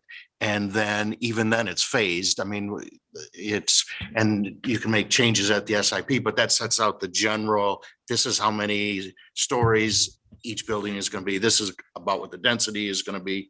But that gives us a better idea and gives your neighbors a better idea of what to expect. So I'd like to see all those. I too really want to commend you for the family business that you've been in as many years as you have. I and my family have some rental property and much smaller scale than you do. And it's not an easy business. And it's not just a business you're in because you want to make a ton of profit. It's really not the way it works. So I really want to commend you for what you've done for the 50 years here in Middleton, basically, and working with us, like Mayor Brower said, with the bike path, the North Mendota Trail. So you folks really are kind of the epitome of a good neighbor developer. So I just want to make sure you know that we appreciate that. Thank you, Elder Ramsey. So knowing you guys got all the points here now from the hearing and from the commissioners, so need a motion to defer. Slavish will make a motion to defer. Okay. Ramsey will second. Okay. Any further questions or comments? Otherwise, all those in favor of the motion to defer the rezoning from R3 high density residential to planned development district general implementation plan for Middleton Shores redevelopment 6150 Century Avenue, say aye. Aye. Aye. Anyone opposed? Motion passes unanimously. On to item number 2. It's again, we already went through the discussion. It is the conditional use permit CUP to allow building heights to exceed 5 stories. Middleton Shores redevelopment 6140 Century Avenue. Need a motion to defer. Ramsey will move to defer. Need a second. Bruce will second. Any further questions or comments? All those in favor of the motion to defer the conditional use permit to allow building heights to exceed 5 stories for Middleton Shores redevelopment 6140 Century Avenue, say aye. Aye. Anyone opposed? Motion passes unanimously. All right, thank you, everyone. So you're welcome to keep sitting here. We got a lot of other exciting things happening here, but if your dinner is getting cold, you're welcome to. Mayor, Yep, I'm going to abstain from items 3 and 4. okay, that's all right. After that. Okay, we are just going to give a couple of minutes to settle down. I do want to say thank you to every one of you for coming and for your viewpoints. Is it 8:30 now? Yeah, go ahead. Thank you. 7 stories, so that's. Get your stretches in. I'm already achy.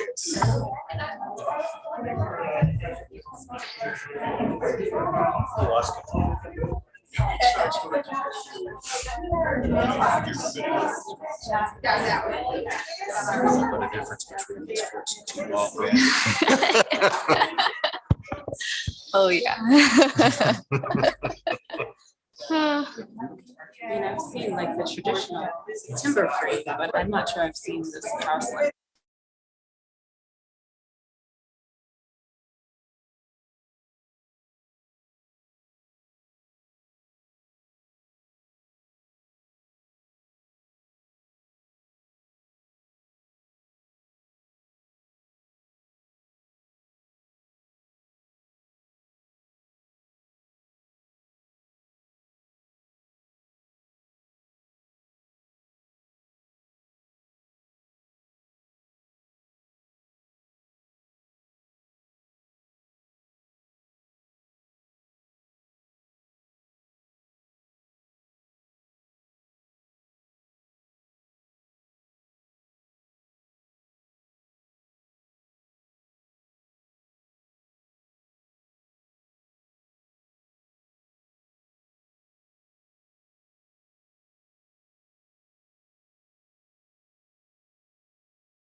Everyone again. So we are going to get the meeting started. We are on to item number 3. And the Bruce is going to abstain from this one, Commissioner Randy Bruce. So it is the specific implementation plan, that's SIP for Rock Ridge Development. This is LZ Ventures. Greenway Center, Lot 3 and 4, 1551 Pleasant View Road. Abby isn't here. You want to No, take it? I will take it. Sir, if you could leave the door open, please, sir. That door has to stay open. Thank you. This item was deferred at the last meeting so that you could. I don't mind if that door is closed. But why don't we close that door? Because they're a little louder there.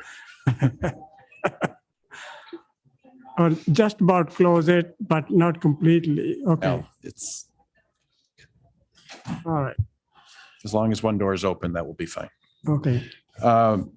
So this item was deferred at the last meeting so that you could get some more information from the developer. And so they have an opportunity to revise their plans, and Mr. Psyche is here to do so. Mr. Ken Psyche, the renowned landscape architect. Good evening, everybody. And Badgers lost. Yeah. They're up by 12. Is that really how you wanted to start this? Is that, you want a sympathy vote motion or what? So at the last meeting, we received some feedback from the commission and in particular from John Schaefer. He's not able to be here tonight, but we did have a meeting with him after we had made some adjustments. And I think it's fair to say that he is supportive of the plan now. We made a few changes and explained in a little bit more detail what we had been proposing. So try to go through this pretty quickly. Go ahead, Daphne, if you don't mind. So this idea of open space and recreation as being integrated into this project, I think really came out of this idea of a land swap. There was, you can kind of see in the plan there, and go ahead, Daphne, there are two sort of triangular areas that are part of the project, were part of the city's ownership, and the southernmost piece, the southernmost triangle was on the developer's parcel. The triangle in the middle, it was part of the city's parcel. And so we suggested that we swap these two spaces. The developer's parcel is about 7,800 square feet. The parcel that belonged to the city is about 4,200 square feet. So we thought that was a relatively equitable trade. And then go ahead, Daphne. What we've done then is created what we're calling a recreational corridor that's running along the bicycle path between the development and the bike path. And this area is about almost an acre. It's about 43,000 square feet.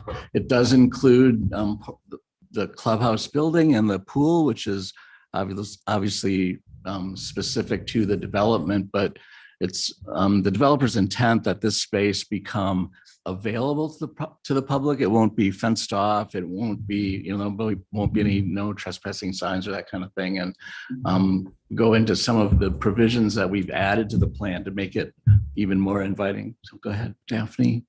So I'm just going to go through some of the stuff that we've changed. Wow, look at that grass, Ken. That looks, you almost feel like playing there. And look at the flowers coming out of there. The lower right corner is my house, just so you anyway, this area south of building number 2, we had proposed originally as a prairie restoration because it's south facing and has relatively little tree cover there.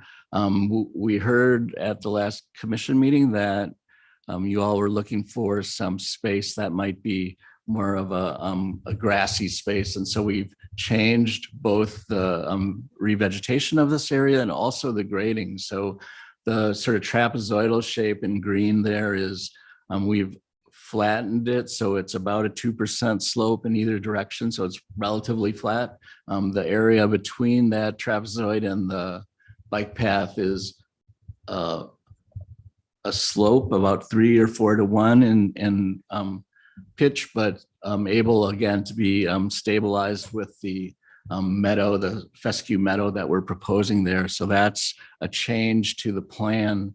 The other thing that we had shown last time is that we thought this would be a great space for some community gardens for the residents. And we think that still is not only a good use of the space, but an asset to the development. And what we have added there, and I think if this really catches on, well, the developer would be open to adding even more, but thinking of that space as potentially a multi-generational activity space, grandparents and grandchildren tending gardens or playing in the space. And now that it's more of a flatter open meadow space, I think that was addressing some of the concerns that you all had last time. Okay, go ahead. The rest of this presentation is really just emphasizing and clarifying some of the things that we had in the original proposal. One thing that we've added in the area, just there's a little blue rectangle in the drawing here. That's an area of bike parking. I can't remember, a dozen stalls there. 16 stalls. It's right against the bicycle path. We think it'll be inviting to people who are using the bicycle path without being like, hey, come on in and play in our space, but making that some of these recreational assets available to the public, subtly available to the public. Yeah, I'm sure Mark is going to be going there almost every week. He likes riding bikes, so. And yeah, sorry. Go ahead. There are a couple other things that we're trying to show in this slide. There's, as you know, there's quite a bit of rock that needs to be removed and excavated for the project. And we don't know how that's going to come out of the ground, but we imagine that if it came out in big chunks, we would be using it as seat walls. And Daphne, go ahead and click again. A couple times, I guess. So these red bars indicate areas of seat wall that are surrounding gathering places or along the pathway. And again, we don't know exactly how we'll be constructing them, but the intent is to use the excavated material that we'll be taking out of there, and then also using both living and removed trees and sort of the products that'll be generated by that effort as part of this natural playscape, which is sort of the middle C shape up on the hill there. The middle, yes, thank you. But all of the pathways that are shown in this snippet of the plan are all handicapped accessible. They all are compliant with ADA. So we think that this is sort of the core part of the recreational activity for the site, and it provides both play space, walking paths, areas of gathering for, again, both the residents of the project and the public. Okay, go ahead. I like those things for the kids. Kids' playgrounds are very important, and I'm glad that you have these there. So that's essential. So thank you.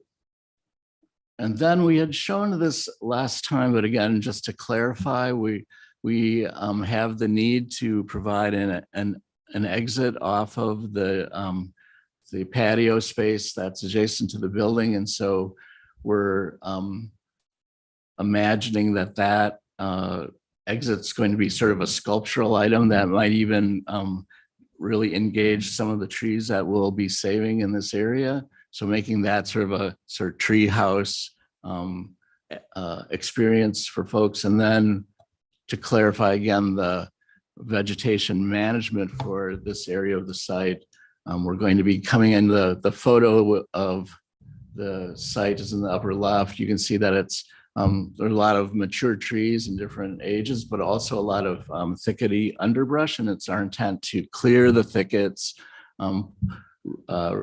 restore the soil profile, and then plant again this sort of fescue meadow that we'll mow maybe a couple of times a season. The idea being that we'll reduce the amount of invasive woody material that will keep coming back if we didn't do that. So this will be sort of a wooded area with an open ground plane and walking paths and the like.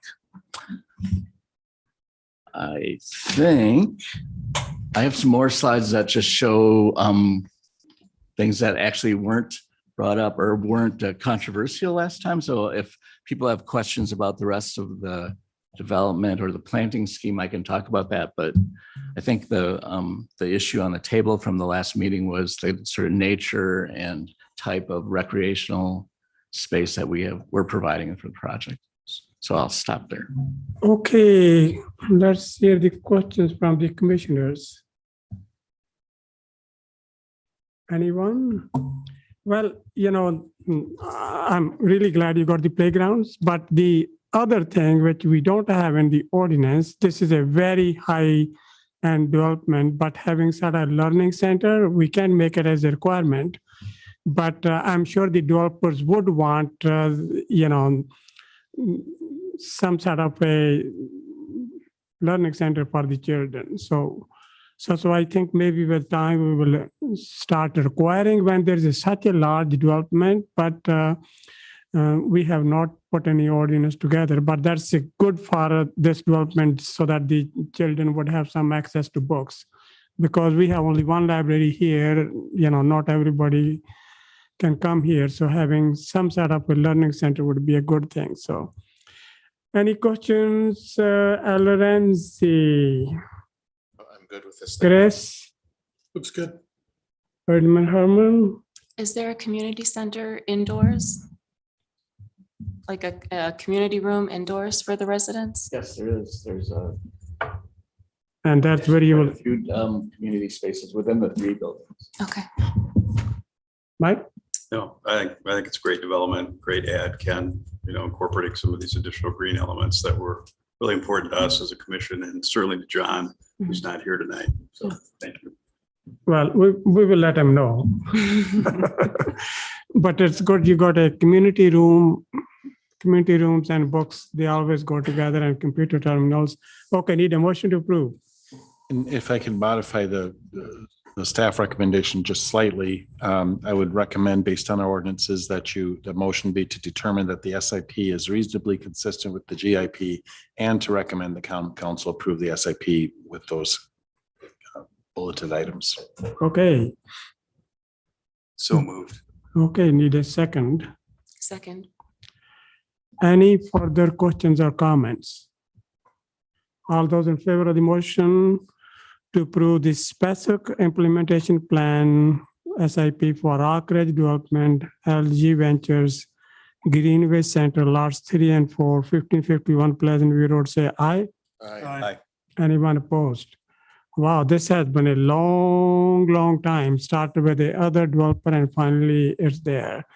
Okay, and this is with all the staff recommendation plus something which Mark said on top of that. So Yeah, and it wasn't clear to me in the first bullet what was meant there. So I'm just going to suggest removing the where it said engineering comments in. I think we'll just strike that. So that first bullet will read resolution of engineering staff recommendations from the GIP review and SIP review.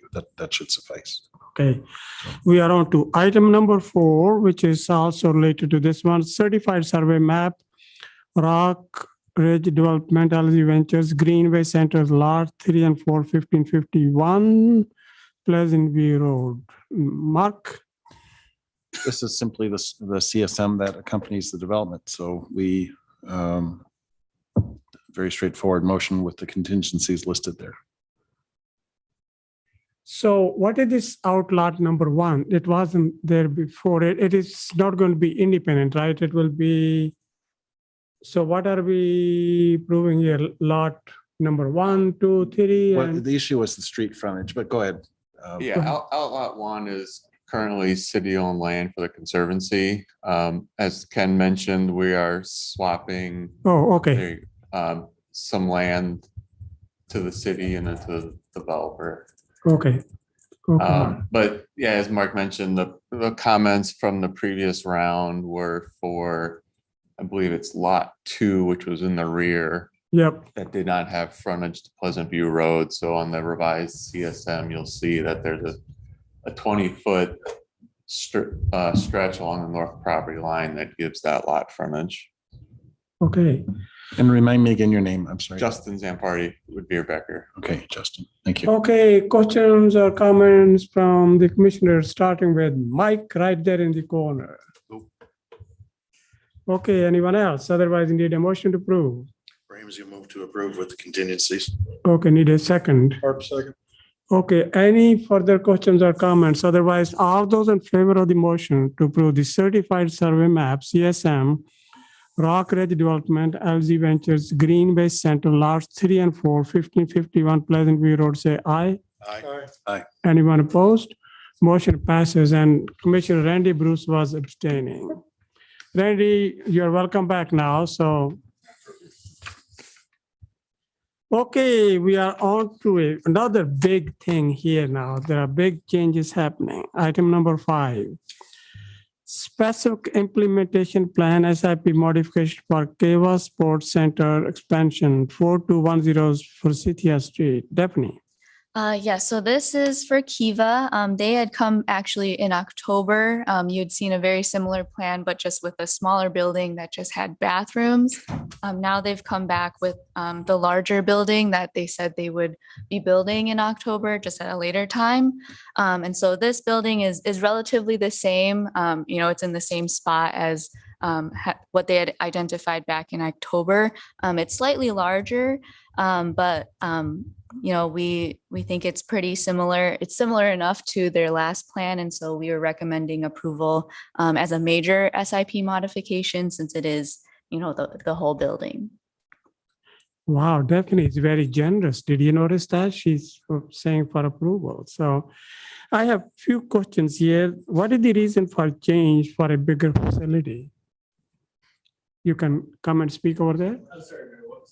What is the reason you are increasing by 3750 feet? Is that just to accommodate something, or what is that the use has changed, or you just thought that bigger will be better? Sure. Yeah. Steve Schulver with Sketchworks Architecture, architect on the project.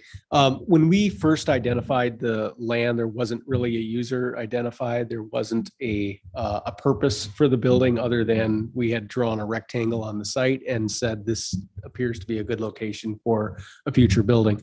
Since then, Eric Fritz has been talking with a few potential users and have identified a need for a larger building. And if we can get this building sized correctly, then he's got tenants to move into it. So Great. That was the need.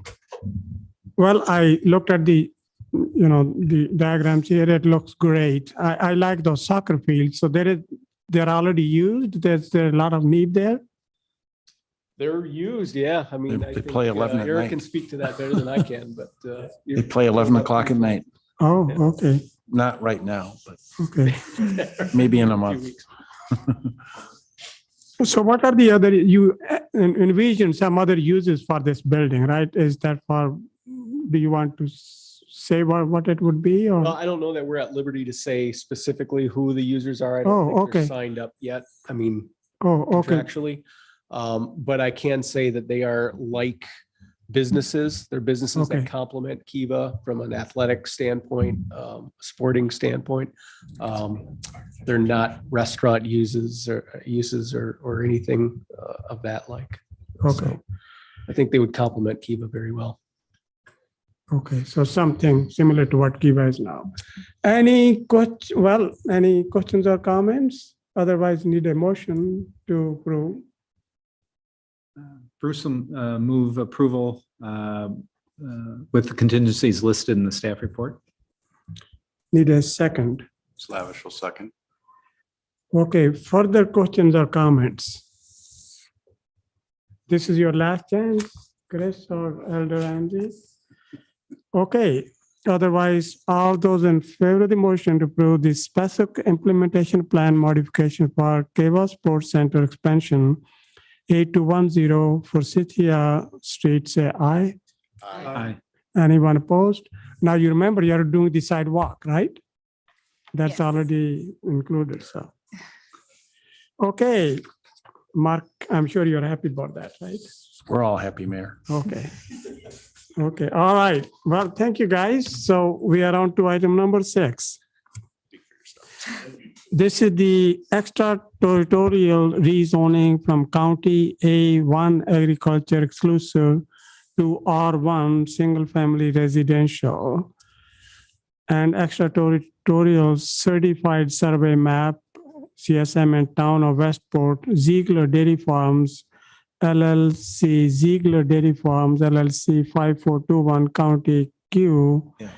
And Mark, Yeah, thank you, Mayor. This shouldn't take too long. This is a little bit unusual sequence here. Both the Middleton Westport Joint Zoning Committee and the Common Council will each hold a public hearing on the rezoning request as is required for rezoning in our extraterritorial area in the town of Westport. Those hearings are scheduled for tomorrow and next Tuesday respectively. Normally, I would have preferred to take the CSM here after the rezoning, but the timeline for approving the CSM expires in mid-April. And for that reason, we felt it was appropriate to take this step here. The Town of Westport Planning Commission has already indicated that they support the 2 lots subdivision. They had some concerns with it last November when it was 3 lots, but now it's down to 2. So I would recommend that you approve the extraterritorial CSM contingent on the language that that the Town Planning Commission included with their approval. And that way it can be, and it would be linked to the rezoning. So if the rezoning does not go forward for some reason, the CSM would not be approved. Okay, any questions or comments? Yeah, it is a little bit odd that you would have wanted that joint Westport and Middleton Commission approves first, and then it comes here. But I can see that the timing situation. So that we were not aware of it. How did that happen? Well, because there's a hearing, it's a class 2 notice for doing a rezoning. A CSM is a 45-day window. So it just takes, I mean, we acted on it as soon as we got the request within a week or so. I mean, we acted on it efficiently. Just the timing, the schedule, the calendar just didn't lend itself to a better schedule. Okay, any questions or comments? Any questions or comments? Otherwise, need a motion to approve with all these conditions listed here. Ramsey will move approval. Need a second. Second. All right, boy, that's a good team here on my right-hand side. Okay, any further questions or comments now? Otherwise, all those in favor of the motion to approve the extraterritorial rezoning from County A1 agriculture exclusive to R1 single family residential and extraterritorial certified survey map CSM in town of Westport, and this Ziegler Dairy Farm LLC and Ziegler Dairy Farm LLC 5429 County Q. Say aye. Aye. Anyone opposed? Well, motion passes. So there are no more items. So now for some of us, we will have one more meeting. So do you want to celebrate in certain way, cookies, cake, or we can't have drinks, as you know, so let me know if you want anything. So I will make sure that we make some arrangement. Otherwise, need a motion to adjourn. I move Need a to adjourn. motion. Okay. I had you down. Okay, already. I will go ahead and second it. So there's any questions or comments? Otherwise, all those in favor of the motion to adjourn, say aye. Aye. Those opposed? Motion passes, and go ahead and enjoy your dinners or drinks or whatever you like. And let me know what you want for the next